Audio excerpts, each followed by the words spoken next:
All right, everyone, get ready. We're diving deep into the world of French civil engineering. Yeah.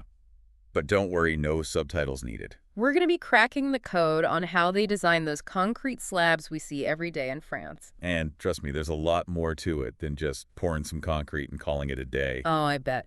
So, to guide us on this little deep dive, we have a technical document titled, if I can even attempt this, Calcul des Dalle en béton armé, Which translates to calculation of solid reinforced concrete slabs. straight from the stores. Exactly. Wow. This document, it's going to give us a peek into how French engineers make sure those slabs are safe, durable, and don't just, crumble under pressure. Which is very important. It's very important. So imagine this, a typical apartment building in France. What are some of the first things engineers would think about when designing those concrete floors? Well, they'd start with the basics, like what kind of weight will this slab need to handle?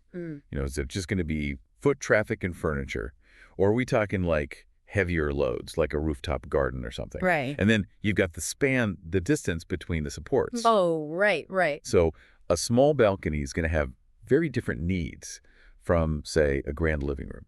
And this is where things get interesting, right? Because it's not just about making the concrete as strong as possible. No. It's about using the right amount strategically to make sure it's both safe and efficient. Absolutely. And that's where understanding the different types of slabs comes in. So this document, it distinguishes between slabs that are supported on all sides, like a garage floor, versus slabs held up by columns, like you might find in a parking structure. Yeah, so those column-supported slabs, those are essentially like giant, flat concrete mushrooms, Exactly. distributing the weight differently than a slab nestled between walls. Precisely. And this is where the document brings up a really cool concept called Poutre Dalle. Okay. Think of it as like a hybrid between a beam and a slab, Okay. specifically designed to carry loads in one direction. So like if we picture a traditional beam, it's like a strong horizontal line carrying weight. Yeah. But this Poutre Dalle thing, it takes that load-bearing capacity and spreads it out over a wider area. You got it. And figuring out how strong these Poutre Dalles need to be, well, that's where the French engineering magic really comes in.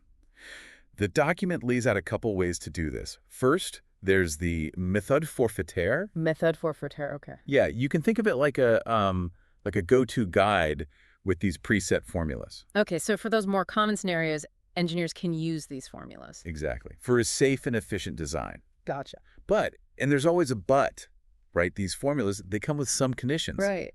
So, for example, they work really well when the slab thickness is consistent. Across the different spans. Yeah, exactly. Or when the expected cracking is, within a certain range. So it's like a checklist. If the design checks all the boxes, this simplified method works great. Yeah, like a shortcut. Mm-hmm. But what happens when you have a more complex structure? Something that doesn't fit neatly into these predefined boxes. That's when French engineers use what they call la méthode de Déclac. La méthode de Déclac. Okay, that sounds a lot more serious. It's the heavy hitter. Yeah. This method really dives into the nitty-gritty of what are called continuous structures. Continuous structure. Yeah, so think of like a series of interconnected slabs, like the floors in a multi-story building. The load on one actually affects all the others. Oh, wow. It's all about understanding how, forces and stresses flow through that whole system. So instead of just looking at each slab in isolation, this method considers the bigger picture, how they all interact with each other. Precisely. And this is where things like bending moments come into play. Bending moments, now we're getting to the good stuff. Exactly. Yeah. Imagine a diving board, right? The further out you go, the more it bends under your weight. Right. So that bending force, it's similar to what a slab experiences under a load, creating these bending moments. Okay, that's a good analogy. So they're calculating these bending moments, but they're also factoring in how each slab's connection to its neighbors impacts those forces. You got it. It's a complex puzzle where every piece matters. And speaking of puzzles, remember those metal grids we see embedded in concrete? Oh, right, yeah. The trellis soudés, the welded wire mesh. Exactly. It's not just about solid concrete. It's about reinforcing it strategically. Makes sense. But before we get into those, you mentioned cracking earlier. Isn't that something engineers try to avoid at all costs? That's actually a common misconception. In reality, some cracking in concrete, it's totally normal. Yeah, it's inevitable.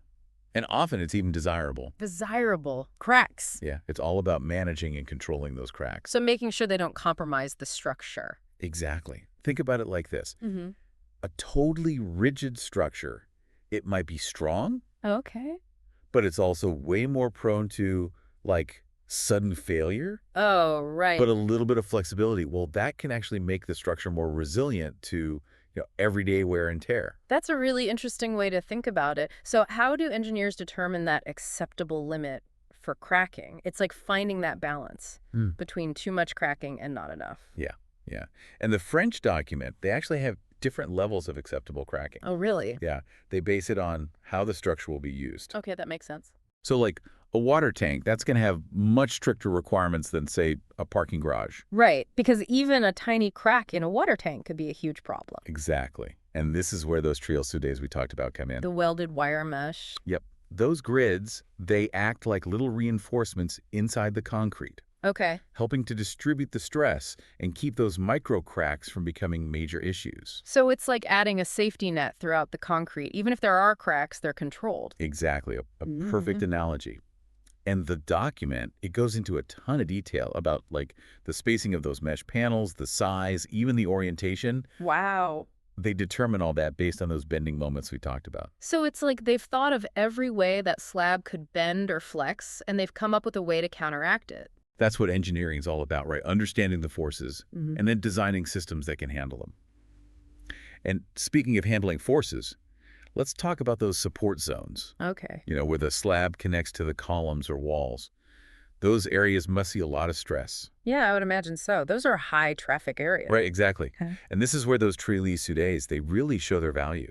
Okay. So the document actually specifies how those mesh panels need to be overlapped Oh, wow. and even bent at an angle to give extra reinforcement exactly where it's needed. It's like giving those high stress areas an extra layer of protection. Precisely. And they even go into how the rebar, those steel bars in the concrete, how the anchoring of those needs to be adjusted, Really? depending on the type of support. That's amazing. The level of detail, it's incredible. It really shows how much goes into something that most people never even think about. It really does. Yeah. And, it makes you appreciate the balance that engineers have to find between strength and efficiency and durability. Yeah. They're not just pouring concrete. Yeah. They're like orchestrating this whole symphony of forces. That's a great way to put it. So, as we're wrapping up this deep dive into the world of French concrete slab design, what's one big takeaway you think our listeners should keep in mind? For me, it's realizing that even something as, like, ordinary as a concrete slab, it's a testament to how clever engineers are. It's a reminder that innovation isn't always about fancy technology. It's often about, like you said, those fundamental principles. Exactly. So next time you're walking across a concrete plaza or something, take a second to think about the strength of those slabs. Right. Because underneath it all is this amazing symphony of forces and reinforcements that make it all work. Well, thanks to everyone for joining us on this deep dive. We'll catch you next time as we continue exploring the hidden wonders of our world.